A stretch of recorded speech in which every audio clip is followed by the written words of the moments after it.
Hello everyone. आज है 1 जुलाई और इस सेशन में द हिंदू एडिटोरियल का वोकेबलरी कवर करते हैं। तो अगर आप किसी भी कम्पिटेटिव एग्जाम का प्रिपरेशन कर रहे हैं तो वीडियो लास्ट तक जरूर देखिएगा। तो चलिए वीडियो शुरू करते हैं। जल्दी से वीडियो को लाइक कर दीजिए और चैनल पर नए हैं तो जल्दी से चैनल को सब्सक्राइब कर लीजिए। साथ में पेन पेपर भी रखिएगा और जो भी वर्ड और उससे एक्स्ट्रा चीज़ें बताई जाएगी उससे रिलेटेड तो उसे नोट भी करते चलिएगा। तो चलिए देखते हैं। आज का वर्ड है पहला सेवेरली। ठीक है, सेवेरली की बात करें तो यहाँ पे एक एडजेक्टिव की तरह काम कर रहा है। सेवेरली यहाँ पे एक एडजेक्टिव की तरह काम कर रहा है क्योंकि लास्ट में एल वाई आया है। तो जब भी वर्ड के लास्ट में एल वाई दिखे वो वर्ड एडजेक्टिव की तरह काम करता है क्योंकि एल वाई जो होता है वो एडजेक्टिव सफिक्स होता है। तो ये चीज़ आपको नोट डाउन कर लेना है कि एल वाई क्या है, एक एडजेक्टिव सफिक्स है। ठीक है, अगर इसके मीनिंग की बात करें तो इसका मीनिंग होता है इंटेंस, यानी कोई चीज़ जो इंटेंस हो, गंभीर हो, उसको सिवियरली बोलते हैं। ठीक है, तो इसका हिंदी मीनिंग गंभीर हो गया। अगर सिनोनिम्स की हम बात कर ले, यानी कि ऐसे वर्ड जो इसके जिसका मीनिंग सेम होता है, जो गंभीर सीरियस, तो सिनोनिम्स क्या हो सकता है? तो एक्यूट हो जाएगा, सीरियस हो जाएगा, ग्रेव हो जाएगा या फिर क्रिटिकल हो जाएगा। तो एक्यूट हो गया, सीरियस हो गया, ग्रेव हो गया या फिर क्रिटिकल हो गया, ये सारे सिनोनिम्स हो गए। यहाँ पे सीरियस में आप देख रहे होंगे लास्ट में ओ यू एस आया है। तो जब भी वर्ड के लास्ट में ओ यू एस दिखे वो भी वर्ड एडजेक्टिव की तरह काम करता है। क्रिटिकल मतलब ही क्या होता है कि जैसे बोला जाता है ना, आप सुने होंगे बोलचाल के भाषा में कि उसका हालत क्रिटिकल है, यानी कि काफ़ी गंभीर है। तो आई होप आपको सिनोनिम समझ में आ गया होगा। चलते हैं एंटोनिम्स की तरफ, यानी कि जो इसका जस्ट उल्टा होता है, कौन कौन सा वर्ड वो देख लेते हैं। तो माइनर हो सकता है, नेग्लिजिबल हो सकता है, जेंटल हो सकता है या फिर एमेनेबल हो सकता है। एमेनेबल में बी एल ई आया है और बी एल ई की बात करें तो ये भी क्या होता है, एक एडजेक्टिव सफिक्स होता है। तो यहाँ पे देखिए आपको तीन तीन एडजेक्टिव सफिक्स देखने को मिल गया। एक तो एल वाई, देखिए एल वाई में थोड़ा सा वो होता है, इसमें दो चीज़ है। एक होता है नाउन प्लस एल वाई, तो तब वो एडजेक्टिव होता है। ठीक है, अगर एडजेक्टिव प्लस एल वाई हो जाए ना, एडजेक्टिव प्लस एल वाई, तो वो एडवर्ब हो जाता है। तो ये चीज़ आपको ध्यान में रखना है। ठीक है, ये एक्स्ट्रा जो ही चीज़ है हम आज आपको अच्छे से समझा दे रहे हैं ताकि आपको काफ़ी ज़्यादा हेल्प मिले। तो वर्ड को आप ज़्यादा से ज़्यादा कोशिश कीजिए कि उसको मतलब तोड़े, ब्रेक डाउन करें अलग अलग पार्ट में, तब आपको पता चलेगा कि उसमें क्या प्रीफिक्स है, क्या सफिक्स है, रूट वर्ड क्या है। इससे आपको जल्दी से वर्ड को समझ पाएंगे, सीख पाएंगे और जो भी वर्ड देखेंगे उसका मीनिंग निकाल पाएंगे। तो सिमिलरली मतलब क्या हो गया, गंभीर हो गया। इसके सिनोनिम्स एंटोनिम्स देख लिए, यहाँ पे आप पिक्चर देख सकते हैं। जब इस तरह का लाइटनिंग वगैरह होता है तो ये काफ़ी सीरियस होता है, यानी कि कहीं ना कहीं खतरा रहता है कि कोई नेचुरल डिजास्टर ना हो जाए, लाइटिंग ना हो जाए। तो आई होप आपको वर्ड समझ में आ गया होगा। बढ़ते हैं अगले वर्ड की तरफ। अगला वर्ड है स्टेप्ड। स्टेप्ड की बात करें तो ये वर्ब की तरह काम कर रहा है। स्टेप्ड यहाँ पे एक वर्ब की तरह काम कर रहा है जिसका मीनिंग होता है thrust a knife or other pointed weapon into someone else to be wound or kill. तो देखिए, या तो नाइफ यानी कि जो चाकू होता है वो, या कोई भी जो पॉइंटेड वेपन है यानी कि नुकीला हथियार है, जिसको थ्रस्ट कर देना यानी कि जिसको किसी के अंदर घुसा देना। ठीक है, किसी के बॉडी में उसे मतलब चाकू मार देना। एज टू वुंड यानी कि उसे घायल करने के लिए या फिर उसे जान से मारने के लिए। तो जैसे आप देखते होंगे कि मूवी वगैरह में कि जो चाकू से मार के हत्या किया जाता है उसको बोलते हैं स्टेप्ड, बोलते हैं। क्या बोलते हैं? स्टेप्ड, यानी कि घोंपना, किसी को घोंप देना, चाकू को क्या करना, घोंप देना किसी के बॉडी में। अगर इसके सिनोनिम्स की बात करें सिमिलर मीनिंग का, तो नाइफ हो सकता है, एस्कीवर, एस्पियर या फिर बायोनेट, ये सारे सिनोनिम्स हो जाएंगे। अब चलिए एंटोनिम्स देख लेते हैं। तो एंटोनिम्स क्या हो जाएगा? तो राइज हो जाएगा, हेल्प हो जाएगा, क्योर हो जाएगा या फिर यूनाइट हो जाएगा। तो ये सब इसके सिनोनिम्स हो गए किसके? स्टेप्ड के, जिसका मीनिंग क्या होता है? घोंपना होता है, चाकू को किसी के बॉडी में घोंप देना और उसका मर्डर कर देना या उसे घायल कर देना। जैसे पिक्चर में आप देख सकते हैं कि इस बंदे को किसी ने क्या किया, कोई डाकू होगा या कोई ऐसे किलर वगैरह, जो इसके पीठ में यहाँ से चाकू मार के पीछे से इसको गिरा दिया है। तो आई होप आपको वर्ड समझ में आ गया होगा। नेक्स्ट वर्ड की बात करें तो नेक्स्ट वर्ड है डिप्लॉयड। डिप्लॉयड यहाँ पे वर्ब की तरह काम कर रहा है जिसका मीनिंग होता है to put soldiers or weapon in a position where they are ready to fight. यानी कि डिप्लॉयड मतलब होता है जो भी सोल्जर्स यानी कि सैनिक हो गए या फिर वेपन्स यानी कि हथियार, उनको इस पोजीशन में रखना ताकि वो रेडी रहे हमेशा फाइट के लिए। यानी कि उनको तैनात कर देना, हमेशा वो रेडी रहे कि जब भी अगर दुश्मन का थोड़ा सा भी हलचल दिखे तुरंत इधर से अपना एक्शन लेना शुरू कर दे। तो उसको बोलते हैं डिप्लॉयड, यानी कि तैनात करना। क्या करना? तैनात कर देना। जैसे आप देखे होंगे, अगर सबसे बहुत फेमस मूवी है इंडिया का बॉर्डर मूवी, तो बॉर्डर मूवी में आप देखे होंगे कि रातों रात क्या होता है कि पूरा वहाँ पे सैनिक और जो भी वहाँ जो तोप वगैरह होता है उसको क्या किया जाता है, डिप्लॉय कर दिया जाता है ताकि वो वहाँ पे तैनात कर दिया जाए और लड़ाई की वजह से। तो आई होप आपको डिप्लॉयड वर्ड समझ में आ गया होगा। अगर सिनोनिम्स की हम बात करें तो चलिए इसका सिनोनिम्स देख लेते हैं। तो सिनोनिम्स हो जाएगा पोजीशन, स्टेशन, पोस्ट या फिर प्लेस। ये सारे सिनोनिम्स हो जाएंगे, पोजीशन, स्टेशन, पोस्ट या प्लेस। एंटोनिम्स देख लेते हैं। तो एंटोनिम्स की बात करें तो एंटोनिम्स क्या हो जाएगा, तो कॉन्सेंट्रेट हो जाएगा, कंक्लूड हो जाएगा, फिनिश हो जाएगा या फिर कंसील हो जाएगा।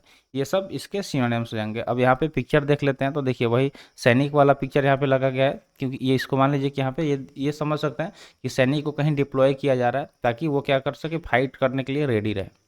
अगले वर्ड की तरफ चलते हैं। अगला वर्ड है पर्सनल। पर्सनल की बात करें तो एक नाउन की तरह काम कर रहा है जिसका मीनिंग होगा people employed in an organization और engage in an organization undertaking such as military service.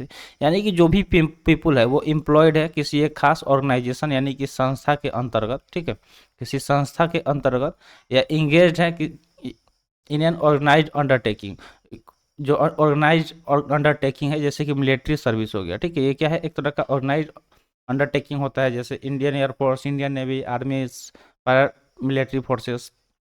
तो अगर उसके अंतर्गत उसके अंदर जो भी पर्सन एम्प्लॉयड है, काम कर रहा है, उसको पर्सनल बोलेंगे। यानी कि इसका हिंदी मीनिंग कार्मिक हो जाएगा। चलिए सिनोनिम्स देख लेते हैं। तो इसका सिनोनिम्स कैडर, क्रू, ग्रुप या फिर ऑर्गेनाइजेशन, ये सारे सिनोनिम्स हो जाएंगे। यहाँ पे ऑर्गेनाइजेशन में आई ओ एन देख रहे होंगे। तो आई ओ एन की बात करें तो ये नाउन सफिक्स होता है, ठीक है, ये एक नाउन सफिक्स होता है। अब एंटोनिम्स की बात कर लेते हैं। तो एंटोनिम्स की बात करें तो पुल, अट्रैक्ट, रिपल्सन या फिर अट्रैक्शन, ये सारे सिनोनिम एंटोनिम्स हो जाएंगे पर्सनल के। तो आप यहाँ पे देख सकते हैं कि यहाँ पे मान लीजिए ऑफिसर्स का पिक्चर दिखाया गया है ताकि आप इसको समझ पाए कि ये क्या है, एक पीपुल है जो एम्प्लॉयड है किसी ऑर्गेनाइजेशन के तहत। नेक्स्ट वर्ड दिया गया प्रिवेंट, जो कि एक वर्ब की तरह काम कर रहा है। प्रिवेंट यहाँ पे एक वर्ब की तरह काम कर रहा है। अगर इसके मीनिंग की बात करें तो इसका मीनिंग क्या हो सकता है, तो इसका मीनिंग यहाँ पे हो जाएगा कीप समथिंग फ्रॉम हैपनिंग। क्या हो जाएगा, कीप समथिंग फ्रॉम हैपनिंग। तो कीप समथिंग फ्रॉम हैपनिंग मतलब होता है कि कोई चीज़ जो होने वाला है उसको होने से रोकना, ठीक है, उसको होने से रोकना। अगर इस जैसे मान लीजिए कि अगर आपके घर में कुछ खाना है, वो खाना खत्म हो रहा है डे बाय डे, तो फिर या तो उसको हमें फिर से फुलफिल करना होगा जो भी खाने की चीज़ें हैं, नहीं तो वो क्या हो जाएगा, धीरे धीरे वो खत्म हो जाएगा। तो प्रिवेंट मतलब होता है बचाना। क्या होता है, बचाना या रोकना। अगर सिनोनिम्स की हम बात करें तो इसका सिनोनिम्स एवर्ट, एवॉइड, बार, ब्लॉक, ये सारे इसके सिनोनिम्स हो जाएंगे। चलिए अब एंटोनिम्स देख लेते हैं। तो अप्रूव, असिस्ट, कंटिन्यू या फिर इनकरेज, ये सारे एंटोनिम्स हो गए। तो वर्ड क्या हो गया, प्रिवेंट, जो कि वर्ब की तरह काम कर रहा है जिसका मीनिंग होता है कीप समथिंग फ्रॉम हैपनिंग, किसी चीज़ को होने से रोकना। अगर सिनोनिम्स की बात करें तो एवर्ट, एवॉइड, वार या फिर ब्लॉक हो जाएगा। एंटोनिम्स की बात करें तो अप्रूव, असिस्ट, कंटिन्यू या फिर इनकरेज हो जाएगा। तो आई होप आपको वर्ड समझ में आ गया होगा। देखिए यहाँ पे देख सकते हैं प्रिवेंशन का पिक्चर लगा दिए हैं ताकि आप वर्ड को समझ पाएँ। चलिए अब थोड़ा सा होमवर्क के बारे में डिस्कस कर लेते हैं। तो अगर आप देखिए सिंसियर होकर पढ़ाई कर रहे हैं, तैयारी कर रहे हैं, तो होमवर्क में आपको बस यही करना है कि जो भी वर्ड यहाँ पे कवर कराया जा रहा है ना, उससे सेंटेंस बनाइए। सेंटेंस बनाएंगे तो वो वर्ड आपको इजीली 100% जल्दी से याद हो जाएगा, ठीक है। क्योंकि सेंटेंस बनाने में क्या होता है कि आपको उस वर्ड के बारे में सोचना पड़ता है कि किस तरह का सेंटेंस बनाए, तो बार बार आपके माइंड में वो वर्ड रिपीट होता है, रिपीट रिपीट। इससे क्या होता है कि वर्ड आपको इजीली याद हो जाता है, ठीक है। और आप जब सेंटेंस बनाएंगे तो इससे क्या होगा कि आपका जो सोचने का थॉट प्रोसेस है वो भी क्या होगा कि बूस्टअप होगा। तो ये काम आप कीजिए और जल्दी से एक बारी से आप अपना गोल जो भी है, आप जिस भी एग्जाम का तैयारी कर रहे हैं लाइक एनडीए, सीडीएस, एफकेट, तो कमेंट सेशन में जल्दी से कमेंट कर दीजिए। तो चलिए बढ़ते हैं अगले वर्ड की तरफ। अगला वर्ड है एडमिटेड, जो कि वर्ब की तरह काम कर रहा है जिसका मीनिंग होता है कन्फेस टू बी ट्रू और टू बी द केस। यानी कि कन्फेस कर लेना, अगर कोई चीज़ जो सही है उसको कन्फेस कर लेना, उसका सामना कर लेना। तो एडमिटेड की बात करें तो इसका मीनिंग हो गया स्वीकृति, यानी कि किसी चीज़ को स्वीकार कर लेना, एक्सेप्ट कर लेना, ठीक है। तो चलिए अब सिनोनिम्स देख लेते हैं कि एडमिटेड का सिनोनिम्स क्या क्या हो सकता है। तो प्रोफेस्ड, एक्सेप्टेड, एक्नॉलेज या फिर एफर्म, ये सारे सिनोनिम्स हो जाएंगे। प्रोफेस्ड हो गया, एक्सेप्टेड हो गया, एक्नॉलेज हो गया या फिर एफर्म्ड हो गया। तो साथ में आप नोट डाउन जरूर कर रहे होंगे, आई होप। नहीं कर रहे हैं तो फिर आपको दिक्कत होगा यार, थोड़ा सा करते चलो। अगर एंटोनिम्स की हम बात करें तो डिनाइड, डिक्लेम्ड, डिसअलाउड या फिर डिसआउट, ये सारे सिनोनिम्स हो जाएंगे। डिनाइड मतलब क्या होता है, किसी चीज़ को मना कर देना, रोक देना, डिसअलाउ कर देना, ये सारे क्या हो जाएंगे, जस्ट इसके उल्टा, यानी कि एंटोनिम्स हो जाएंगे। तो चलिए अब देख लेते हैं यहाँ पे जैसे मान लीजिए किसी के ऊपर किसी तरह का आरोप लगा हुआ है, ठीक है। वो क्या कर रहा है कि कन्फेस कर रहा है। कन्फेस मतलब क्या है कि उसको मतलब स्वीकार कर रहा है कि हाँ मेरे से गलती हो गया, अब इसकी जो सज़ा है आप हमें दे दो, लेकिन आगे से हम कोशिश करेंगे कि हमसे ऐसा गलती नहीं होगा। तो ऐसे में क्या होता है कि अगर आप किसी चीज़ को कन्फेस कर लेते हैं तो जो सज़ा थोड़ा सा ज़्यादा देने वाला होता है वो इंसान आपको सज़ा कम देता है। सोचता है कि चलो इसको रियलाइज़ हो गया कि इसने गलती की है, तो अगर ये भी बोल रहा है कि सुधार करेंगे, तो इससे किसी का भी कोई कितना भी मतलब र्यूड हो, लेकिन उसका थोड़ा-सा दिल पिघल जाता है और उसका जो सज़ा है माफ़ कर देता है। तो आई होप हम भी उम्मीद करेंगे कि लाइफ़ में अगर आपसे कोई गलती होता है, सामने वाला अगर आपकी वजह से हर्ट हो रहा है, तो आपको कोशिश करना चाहिए कि आप जो भी गलती किए हैं उसे तुरंत एक्सेप्ट कर लें, उसको कन्फेस करें और उससे माफ़ी माँगें। तो बढ़ते हैं आगे, देखते हैं नेक्स्ट वर्ड। नेक्स्ट वर्ड की बात करें तो नेक्स्ट वर्ड इंसिडेंट्स है, जो कि एक नाउन की तरह काम कर रहा है, जिसका मीनिंग होता है an instance of something happening, an event और ऑकुरेंस। यानी कि इंस्टेंस ऑफ हैपनिंग, किसी चीज़ का होने का जो इंस्टेंस होता है, लाइक कोई इवेंट हो रहा है या फिर कोई ऑकुरेंस हो रहा है, तो उसको बोलते हैं इंसिडेंट्स। अगर इसकी हिंदी मीनिंग की बात करें तो घटनाएं हो जाएगा। सिनोनिम्स देख लेते हैं, तो सिनोनिम्स सर्कमस्टांसेस, एपिसोड, इवेंट या फिर फैक्ट हो जाएगा। तो ये सारे सिनोनिम्स हो गए। चलिए इंसिडेंट्स को हम बता देते हैं कि कैसे इसको याद रखना है। तो पहले एंटोनिम्स वगैरह देख लेते हैं, फिर उसको लास्ट में देखेंगे। तो एंटोनिम्स की बात करें तो सेसेशन, इनेक्शन, इनएक्टिविटी या फिर स्टॉपेज, ये सारे सिनोनिम्स हो जाएंगे, ठीक है। ये सब क्या हो जाएंगे, सॉरी इसके एंटोनिम्स हो जाएंगे, ये सारे एंटोनिम्स है। तो यहाँ पे आप पिक्चर देखिए, अब पिक्चर देखिए और चलिए एक ट्रिक बता रहे हैं। तो इंसिडेंट को पेंट से याद रखिए कि पेंट करते दौरान इंसिडेंट हो गया, ठीक है। पेंट करते दौरान इंसिडेंट हो गया। जैसे आप मान लीजिए कि ये कोई पेंटर था, ये पेंट कर रहा था और ये जिस सीढ़ी पे चढ़ के पेंट कर रहा था वो सीढ़ी बेचारे का टूट गया या कोई रीजन से वो गिर गया। तो क्या हो गया, एक घटना हो गया, उसके साथ इंसिडेंट हो गया, समझ गए। तो पेंट से रिलेट करेंगे, चीज़ें जल्दी से याद हो जाएगी। तो इस तरह आप रिलेट कीजिए, जो कॉमन वर्ड है लाइफ में आप यूज ज़्यादा कर रहे हो उससे कोई भी वर्ड को। अगला वर्ड है ट्रेजिक। ट्रेजिक की बात करें तो ये एक एडजेक्टिव की तरह काम कर रहा है, जिसका मीनिंग होता है an event causing great suffering, destruction and distress such as serious accident, crime or natural catastrophe. तो ट्रेजिक मतलब होता है कोई भी इवेंट, किसी तरह का एक इवेंट जो बहुत ज़्यादा सफरिंग कॉज कर रहा हो, डिस्ट्रक्शन जिससे काफ़ी ज़्यादा तहस नहस हो रहा है, लोग स्ट्रेस में चले जा रहे हों, कोई सीरियस एक्सीडेंट हो गया हो, कोई क्राइम, कोई नेचुरल। देखिए कैटास्ट्रॉफ मतलब होता है डिजास्टर, ठीक है। क्या होता है डिजास्टर, ठीक है, ये चीज़ आपको याद रखना है। और डिजास्टर किसको बोलते हैं, तो कोई भी आपदा। लाइक अभी क्या हो रहा है कि रेनिंग मतलब शुरू है, चारों तरफ बारिश हो रही है पूरे ऑल इंडिया में, और बहुत टाइम से बहुत ज़्यादा गर्मी हो रहा था और अब अचानक बारिश शुरू हो गया। अब कंटिन्यू कुछ दिन तक ये बारिश गिरेगा, ऐसे ही बारिश होता रहेगा, फिर एक नेचुरल डिजास्टर देखने को मिलेगा, क्या, तो फ्लड। सब जगह पानी पानी हो जाएगा, लोग क्या हो जाएंगे, फ्लड से घिर जाएंगे, चारों तरफ पानी हो जाएगा, तो उसको क्या बोलेंगे, फ्लड बोलेंगे, जो कि एक तरह का नेचुरल डिजास्टर है, जिसमें काफ़ी नुकसान होता है, फसल को का नुकसान, लोगों का नुकसान, जीव जंतु को नुकसान, तो बहुत सारा चीज़ें होता है। तो ट्रेजिक मतलब क्या हो गया, त्रासदी, क्या बोलेंगे इसको, त्रासदी बोलेंगे या फिर आपदा बोल सकते हैं, ठीक है। आपदा भी बोल सकते हैं इसका हिंदी मीनिंग। तो चलिए बढ़ते हैं नेक्स्ट सिनोनिम्स की तरफ। तो सिनोनिम्स इसका क्या हो जाएगा, तो डिजास्टर, अभी आपको बताया डिजास्टर, कैलामिटी हो जाएगा, कैटेस्ट्रॉफ या फिर कैटेसिलम, ये सारे सिनोनिम्स हो जाएंगे। अब चलिए एंटोनिम्स का बात कर लेते हैं। तो एंटोनिम्स क्या हो जाएगा, तो फॉर्च्यून, जोए, एडवांटेज या फिर बेनिफिट। देख रहे हैं सारे उल्टा हो रहा है। फॉर्च्यून मतलब क्या होता है कि कोई चीज़ जो मतलब फॉर्च्यून यानी कि भाग से हो जा रहा है, लक द्वारा हो रहा है। जोए मतलब क्या होता है, आनंद, किसी चीज़ का आनंद। तो आप आनंद ले पाएंगे अगर भूकंप आ रहा है, तो क्या कभी आप भूकंप में आनंद ले पाएंगे, कभी नहीं ले सकते यार, क्योंकि उसमें तो सबकी फटी पड़ी रहती है, सबको वो होता है कि कब पता ना क्या हो जाएगा, कहीं कहीं हम जहाँ खड़े हैं वहाँ से ज़मीन ना फट जाए, हम ज़मीन के अंदर ना चले जाए, इस तरह का सोच हमारे मन में चल रहा है। एडवांटेज तो कोई है नहीं, किसी भी ट्रेजेडी का, कोई भी अगर ट्रेजिक हो रहा है तो उससे कोई भी एडवांटेज नहीं है, उससे हमें लॉस ही है, कुछ भी हो सकता है हमारे साथ, बेनिफिट तो होगा ही नहीं। तो ये सारे एंटोनिम्स हो गए, समझ गए। तो इसका जस्ट उल्टा आप सोचिए, डिजास्टर मतलब क्या हो गया, कोई आपदा हो गया, कैलेमिटी मतलब वही कोई मतलब त्रासदी वगैरह हो गया, कैटेस्ट्रोफ तो जस्ट ये डिजास्टर का सिनोनिम्स है, और कैटेलम, ये सारे इसके सिनोनिम्स हो गए। तो चलिए यहाँ पे आप देख सकते हैं, जैसे यहाँ पे किस चीज़ का दिखाया गया है, ड्रॉट का पिक्चर दिखाया गया। ड्रॉट मतलब क्या होता है, तो सूखा, ठीक है। ड्रॉट मतलब होता है सूखा, अकाल पड़ना। तो यहाँ पे आप देख सकते हैं पूरा ज़मीन क्या हुआ कि गर्मी की वजह से सूख सूख के फट गई है, पानी काफ़ी टाइम से कहीं नहीं होता, तो इस तरह का देखने को मिलता है। और यहाँ पे कोई फसल भी सही से नहीं हो पाएगा। तो ये क्या हो गया, एक ट्रेजिक हो गया, यानी कि त्रासदिक हो गया। आगे देखते हैं नेक्स्ट वर्ड है रिस्ट्रेन, जो कि एक नाउन की तरह काम कर रहा है, जिसका मीनिंग होता है intended to keep someone under control और prevent someone from doing something. तो देखिए रिस्ट्रेन मतलब होता है कि ऐसा इंटेंशन जिसमें आप किसी चीज़ को अपने कंट्रोल में रख रहे हैं, ठीक है, अपने कंट्रोल में रख रहे हैं, अपने नियंत्रण में रख रहे हैं और उससे बचा रहे हैं कुछ करने से, ठीक है, उसको क्या कर रहे हैं, बचा रहे हैं कुछ करने से। तो रिस्ट्रेन मतलब होता है किसी को रोक देना, किसी को रोक लगा देना, ठीक है। जैसे आजकल होता है ना कि रिलेशनशिप में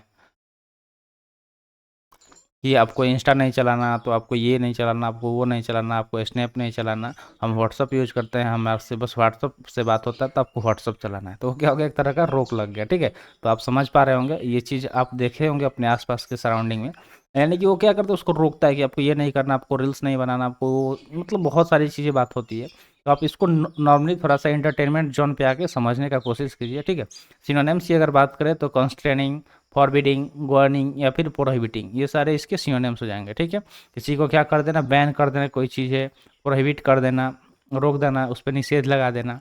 अब एंटोनिम्स देख लेते हैं। तो एंटोनिम्स क्या होता है कि इसका कि परमिट, किसी को परमिट दे देना, अनुमति देना, प्रमोट करना, रिलीज करना, स्टार्ट करना, ये सारे इसके एंटोनिम्स हो जाएंगे। यानी कि उसको छूट दे देना, अनुमति दे देना। और जस्ट उल्टा इसका क्या हो जाएगा कि किसी को रोक देना, मना कर देना, उसको अपने कंट्रोल में लेके उसको रोकना। जैसे आप यहाँ पे देख सकते हैं पिक्चर में। तो पिक्चर में क्या हो रहा है कि ये जो बीच में क्या है, जो बंदा है वो क्या कर रहा है, ये दोनों बच्चे को भिड़ने से, आपस में लड़ने से रोक रहा है, ठीक है। अगले वर्ड की बात करें तो अगला वर्ड है अटेम्प्ट। अटेम्प्ट यहाँ पे एक वर्ब की तरह काम कर रहा है, जिसका मीनिंग होता है make an effort to achieve or complete something difficult. मतलब कोई चीज़ जो काफ़ी ज़्यादा डिफिकल्ट है उसको अचीव करने के लिए, यानी कि प्राप्त, अचीव मतलब क्या होता है, प्राप्त करना। तो प्राप्त करने के लिए एफर्ट लगाना, यानी कि कोशिश करना, प्रयास करना, उसको बोलते हैं अटेम्प्ट। जैसे होता है ना कि अटेम्प्ट हम लोग देते हैं एग्जाम का, एक अटेम्प्ट में नहीं हुआ, दो अटेम्प्ट में नहीं हुआ, तो वही अटेम्प्ट। अटेम्प्ट मतलब क्या होता है, प्रयासित। इसका हिंदी मीनिंग प्रयासित हो गया, जो प्रयास कर रहा है बंदा किसी चीज़ को हासिल करने के लिए, प्राप्त करने के लिए। सिनोनिम्स की बात करें तो बिगन, इनिशिएटेड, लॉन्च्ड या फिर स्टार्टेड हो जाएगा। ये सारे सिनोनिम्स हो गए जिसका सेम मीनिंग होता है। यानी कि किसी चीज़ को पाने के लिए हम लोगों ने क्या किया, इनिशिएटिव लिया, शुरुआत की है, उसे लॉन्च किया, स्टार्ट किया, शुरू किया। एंटोनिम्स देख लेते हैं तो ड्रॉप्ड, क्वाइट, गिव अप या फिर क्विटेड, ये सारे सिनोनिम्स हैं। यानी कि ड्रॉप मतलब छोड़ देना, क्वाइट मतलब रोक देना, गिव अप यानी कि त्याग देना, क्विटेड, ये सारे इसके एंटोनिम्स हो जाएंगे अटेम्प्ट के, जिसका मीनिंग क्या होता है, प्रयासित। जैसे आप यहाँ पे पिक्चर में देख सकते हैं कि जब आप पिक्चर ये बताने का कोशिश कर रहा है कि अगर आप प्रयास करेंगे, अटेम्प्ट करेंगे, तो ज़रूरी नहीं है कि हमेशा आप फेल हो जाएंगे। फेल होते होते आपको तो कहीं तो पता चलेगा ना कि मेरा वीकनेस क्या है, वजह क्या है कि जिस वजह से हम फेलियर हो रहा है, ठीक है। कि मेरा कौन सा जोन वीक है, मैथ वीक है या इंग्लिश वीक है, रीजनिंग वीक है या फिर जीके वाला पार्ट वीक है। तो जो वीक होगा आप उस पर थोड़ा अच्छे से फोकस करेंगे, तो एक टाइम ऐसा आएगा जब आप क्या होंगे कि सफल हो जाएंगे, ठीक है। जैसे आप यहाँ पे पिक्चर में देख सकते हैं कि आप बार बार कहीं निशाना लगा रहे हैं, निशाना लग नहीं रहा है, लेकिन लगेगा ना भाई, ऐसा तो है नहीं कि कभी नहीं लगेगा ज़िंदगी में। आप लगाने का कोशिश करोगे तो ज़रूर लगेगा। तो पिक्चर देखिए, समझिए, इस देखिए बहुत सारे वर्ड है ना जिसे देख के आप खुद सेल्फ मोटिवेटेड हो सकते हैं। तो आई होप आपको वर्ड समझ में आ गया होगा। तो आज के लिए इतना ही, आज का सेशन यहीं पर समाप्त हुआ। सेशन कैसा लगा कमेंट सेक्शन में ज़रूर बताइएगा। तो मिलते हैं फिर अगले वीडियो में। Thanks for watching. जय हिंद।